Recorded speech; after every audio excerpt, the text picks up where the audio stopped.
Mirchi Bangla originals, আসল গল্পের আড্ডা।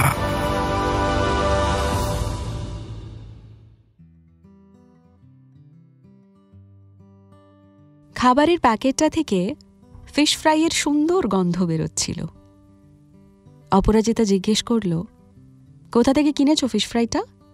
সৌমিক বলল, মহারানীর আবদার দেখ রাইমা, সব সিক্রেট বলে দিলে আর তোকে ইমপ্রেস করব কি দিয়ে? রাইমা খুক খুক করে কাশল। তারপর বলল, তোমাদেরকে এখন ইমপ্রেস করার পর্ব শুরু হবে? তাহলে আমি বরং কাটি এখান থেকে। অপরাজিতা বলল, ধুর। সৌমিক গোল গোল চোখ করে তাকালো রাইমার দিকে। তারপর বলল, বেশি পাকামো করিস না তো, নিজে তো আজ অব্দি ছেলেটাকে পটাতে পারলি না। কি জানো নাম? রাইমা লজ্জামাখা গলায় উত্তর দিল, সৌর্যদা। সৌমিক বলছে, উফ, আবার দাদা বলা, তোরা পারিসও। আর অপু, তুই কি বসে বসে আঙুল চুষছিস? বন্ধুর জন্য একটা ব্যবস্থাও করতে পারছিস না? অপরাজিতা হেসে উঠল, বলল, আরে আমি আর কি ব্যবস্থা করব? আমি যত চেষ্টা করি ও ততই একেবারে লজ্জায় মাটিতে মিশে যায়। এই আজকে জানো, ওনারা আবার ম্যাচিং করে জামা কাপড় পরে এসেছিলেন। সৌমিক বলল, তাই নাকি? তো জল কি তলে তলে খানিক এগিয়েছে নাকি? কি যে বলো না তোমরা। বলেই মাথা নিচু করে খাবারে মন দিল রাইমা। তারপর খাবার মুখে নিয়েই বলল, আর জানো, স্টেজ থেকে নামার সময় ও আমার হাত ধরেছিল। কথাটা শুনেই আরে বাস বলে লাফিয়ে উঠল সৌমিক। অপরাজিতা কিছুই বলল না। ওর দিকে তাকালো সৌমিক আর রাইমা। দেখল আবার ওর চোখটা ছলছল করছে। সৌমিক বলল, কি হলো অপু, কাঁদছিস কেন?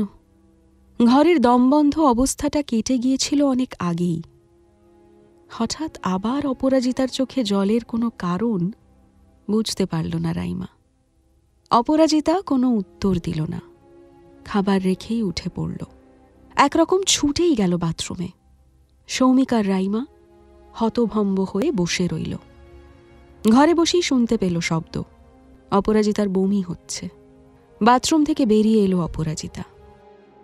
ও বেরোতেই সৌমিক ওকে জড়িয়ে ধরল, জিজ্ঞেস করল, কষ্ট হচ্ছে? রাইমা চটপট বিছানাটা গুছিয়ে দিল। বলল, সৌমিকদা, তুমি বরং ওকে শুইয়ে দাও, আমি বেরোই। বড্ড ধকল গেছে আজ ওর ওপর দিয়ে। সৌমিকের হাত ধরে বিছানা পর্যন্ত এলো অপরাজিতা, কিন্তু শুলো না। রাইমার হাত ধরল। তারপর বলল, থেকে যাবে আজকের দিনটা আমার সাথে? তুই আর সৌমিক থাকলে আমার একটু শান্তি হবে। রাইমা বলল, আমি এক্ষুনি বাড়িতে ফোন করে জানিয়ে দিচ্ছি আজ তোর কাছেই থাকবো। সৌমিক বলল, আরে আমার বাড়ির কথা তো ছেড়েই দে। অপুর শরীর খারাপ শুনলে মা নিজে এসে হাজির হবে। আমি বরং একটু ম্যানেজ দিয়ে আসি। কথা শেষ করে ও ফোন হাতে নিয়ে ঘর থেকে বেরিয়ে গেল। রাইমা চটপট মেসেজ করে দিল বাড়িতে। তারপর অপরাজিতাকে জিজ্ঞেস করল, কি ব্যাপার অপরাজিতা, সব তো ঠিক হয়ে গেছে, এখনো কষ্ট পাচ্ছিস কেন? অপরাজিতা বলল, কিছু ঠিক হয়নি রাইমা, আমি নিজেও চাই না রে কষ্ট পেতে, কিন্তু কোন শব্দ, কোন ঘটনা যে ট্রিগার করছে আমি বুঝতেই পারছি না। রাইমা বলল, আমি কিছু ভুল কথা বলে ফেলেছি? বুঝতে পারিনি রে একদম। কি হয়েছে বল আমাকে, আমি আর কোনো দিন এরকম কোনো কথা বলবো না, প্রমিস। অপরাজিতা বুঝতে পারল রাইমা এসব ভেবে কষ্ট পাবে, নিজেকে অপরাধী ভাববে। তাই ইতস্তত করে বলল, তুই বুঝবি কি রে পাগল মেয়ে, তুই যা করেছিস না বুঝেই করেছিস। রাইমা ছাড়ল না ওকে। বলল, আজকে তো সব বলতে চেয়েছিস তুই আমাকে, বল না কি এমন আছে যা তোকে এতটা কষ্ট দেয়? অপরাজিতা বলল, তুই বললি না সৌর্যদা তোকে হাত ধরে নামিয়েছে স্টেজ থেকে। ঘটনাটা শুনেই আমার পুরনো স্মৃতি মনে পড়ে গেল।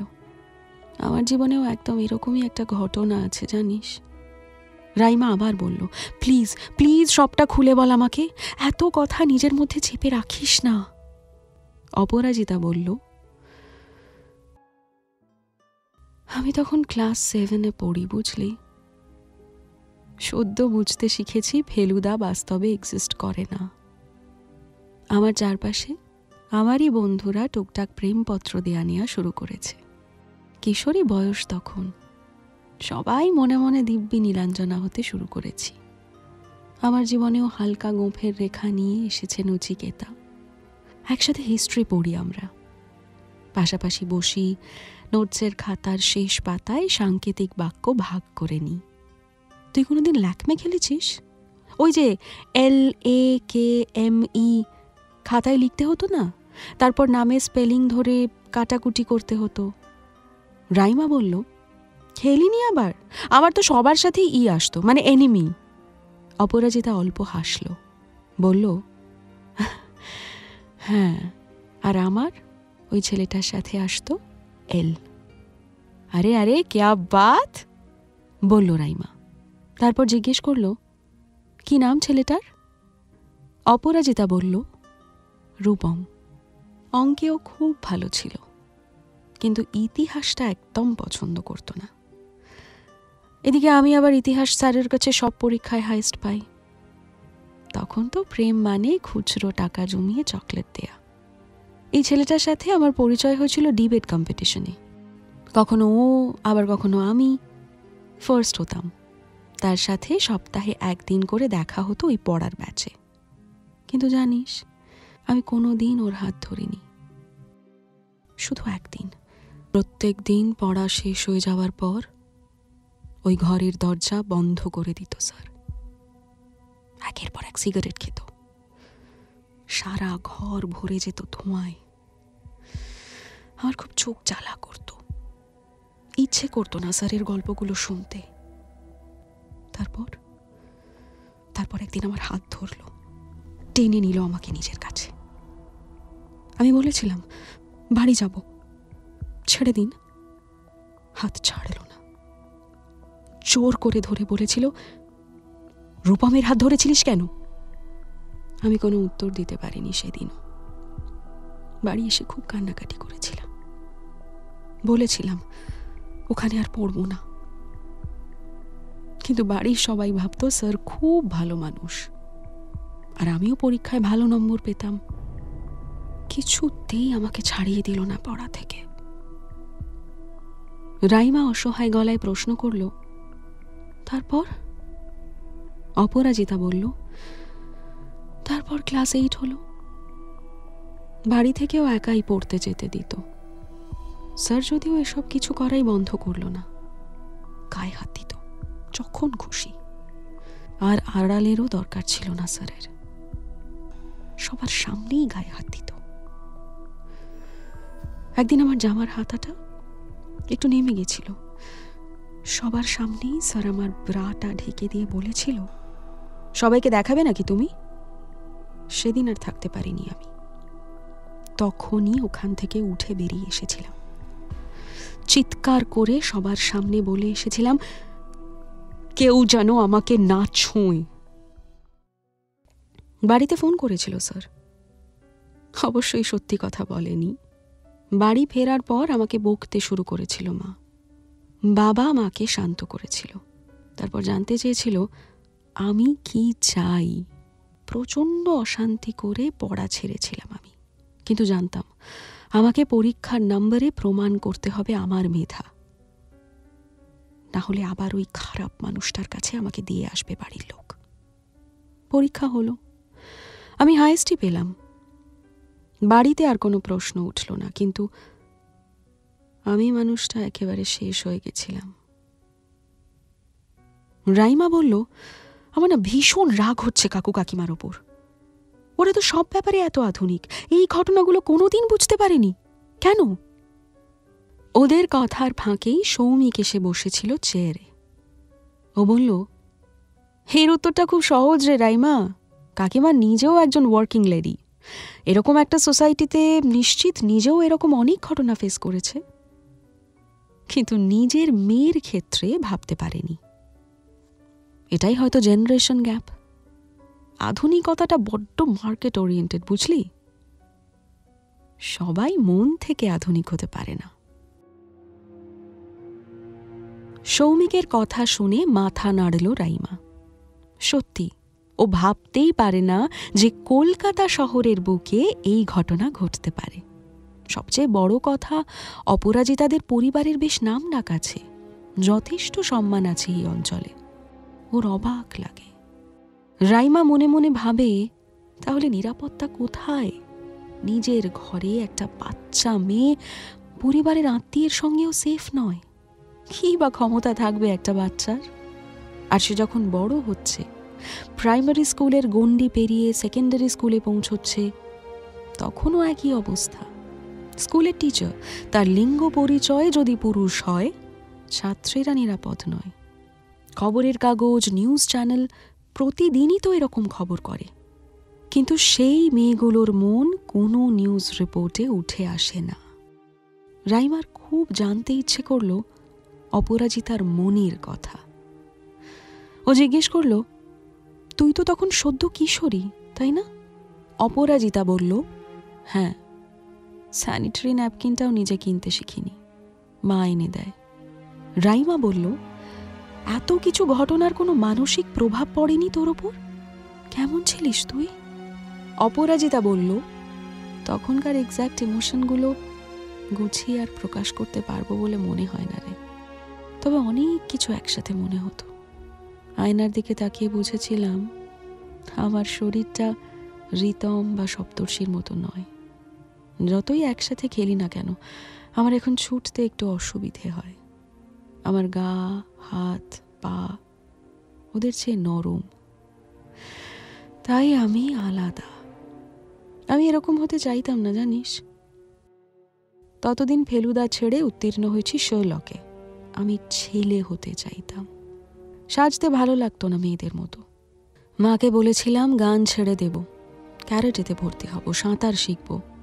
মা হেসেছিল, মজা করেছিল আমাকে নিয়ে, যেরকম আমাদের সময়ের বেশিরভাগ মায়েরাই করে থাকে। আমি দেখতে তো খুব একটা আহামরি ছিলাম না, তাই আরো অবাক লাগতো। মনে মনে ধন্যবাদ দিতাম ঈশ্বরকে। দেখতে ভালো হলে হয়তো এরকম ঘটনা আরো বেশি ঘটতো আমার জীবনে। এই সময়ের পর থেকেই আমি আরো একা হয়ে গেলাম, জানিস। ছেলে বন্ধু আমার প্রায় ছিলই না আর। একটা মেয়ের সাথে খুব বন্ধুত্ব ছিল, কিন্তু সে প্রেম করতে শুরু করলো যবে থেকে আমি মানসিকভাবে সরে গেলাম। বন্ধুত্ব রইল না। আমি, আমার পড়াশুনো আর গান, এটুকুই রইল শুধু জীবনে। টিউশন পালিয়ে একাই সিনেমা দেখতে গেলাম প্রথম। ছেলে দেখলেই মনে হতো ওরা ছোট কাকা, তাহলে স্যারের মতো হবে, কেউ ভালো না। তার মধ্যেই আমার মাধ্যমিক শেষ হলো। পরীক্ষার আগের রাতে লুকিয়ে শরদিন্দু পড়তাম, হাঁ করে গিলতাম মেঘমল্লার, তুঙ্গভদ্রার তীরে।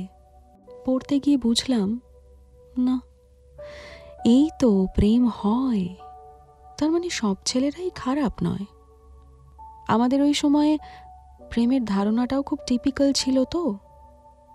একটা ছেলে আর একটা মেয়ে শুধুই প্রেম করতে পারে, এই তো ছিল প্রেমের কনসেপ্ট।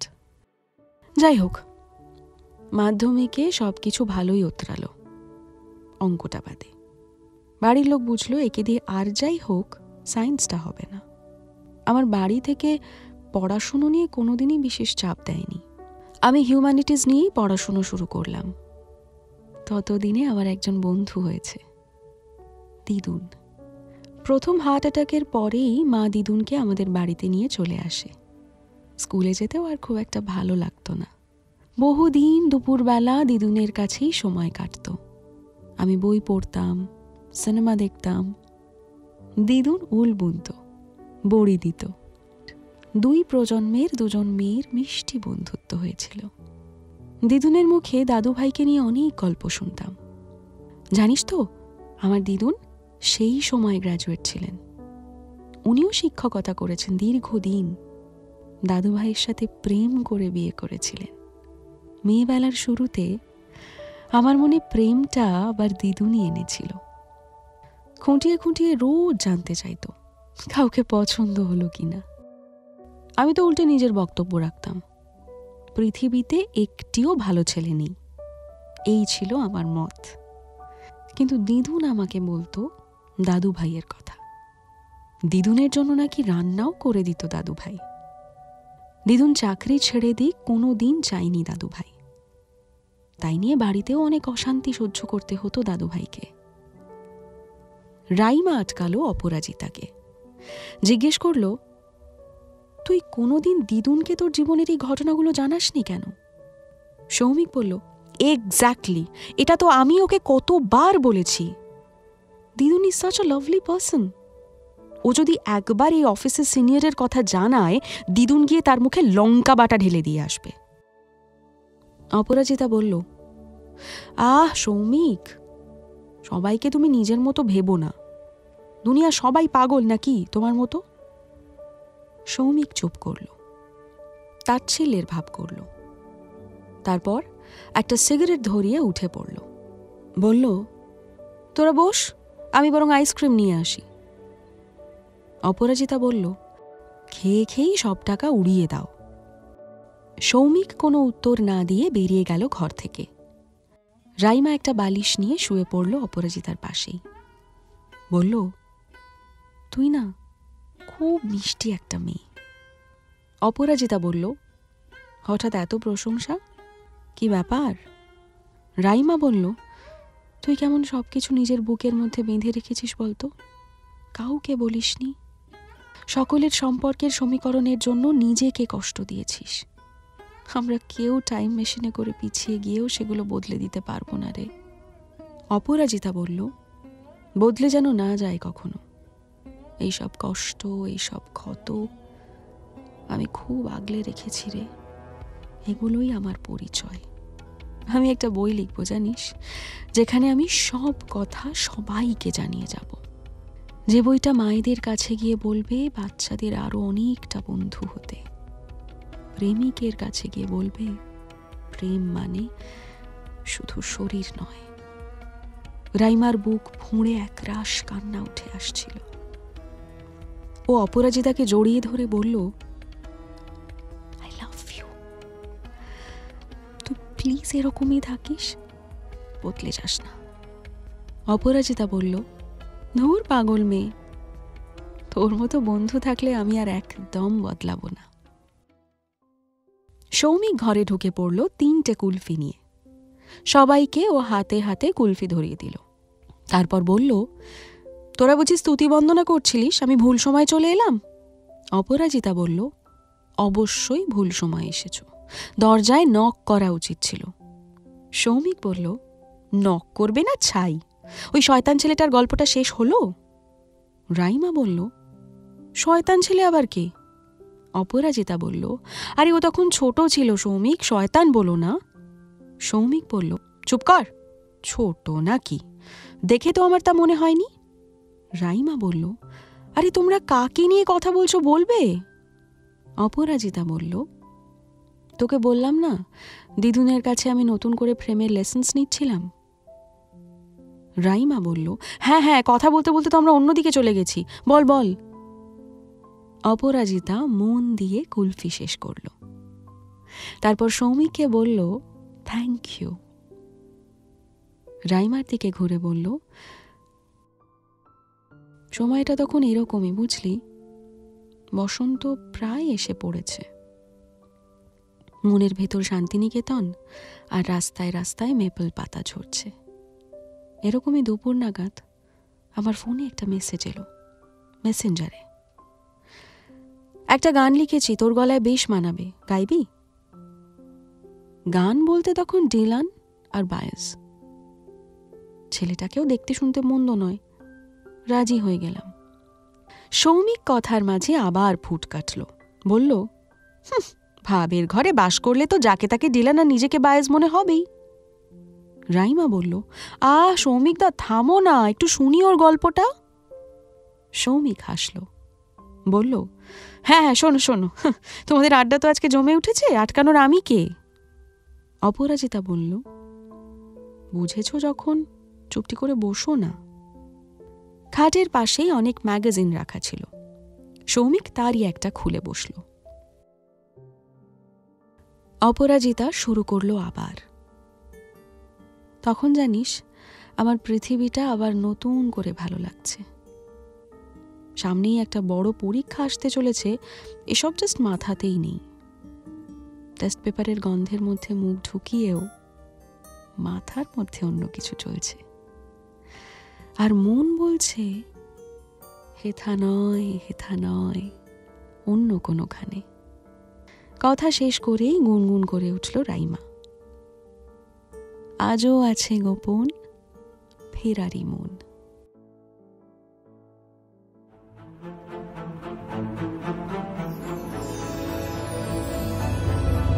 মির্চি বাংলা অরিজিনালস, আসল গল্পের আড্ডা।